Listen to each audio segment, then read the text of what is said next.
Tens of thousands of Afghans are either in the United States or arriving soon, following the Taliban's takeover of Afghanistan last month.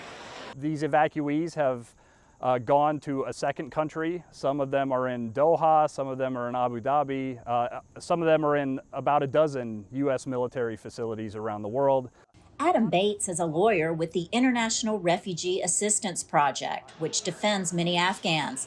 He says the scope of the Afghan resettlement effort in the U.S. rivals that of the Vietnamese refugee resettlement following the U.S. war with Vietnam, and that imagery from Vietnam should have served as a warning for evacuating Afghanistan. I think many Americans remember the images of the U.S. helicopter taking off the roof of the CIA annex and the people who were left behind there. So I think that image should have been in everyone's mind, and we had months to avoid something like that. And unfortunately, it just the message didn't get home, and the evacuations didn't start in Afghanistan until the last moment. Those Afghans evacuated by the U.S. have come with varying degrees of status.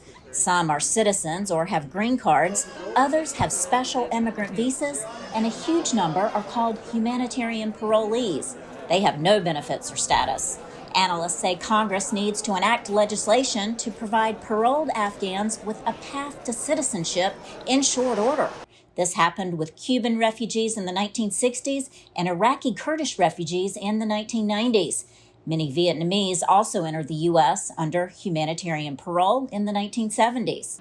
In addition to legislation, experts say federally mandated resources will be needed, and fast, in terms of money and manpower. If those resources come, they say the outlook is bright. In many ways, the United States has had major successes in integrating numbers of populations like what we're seeing here. It hasn't always been smooth or easy, but it really has made America a much more vibrant and diverse society. And a lot of people think that's a good thing in and of itself, because this is a country in which almost everyone or their ancestors came here from somewhere else.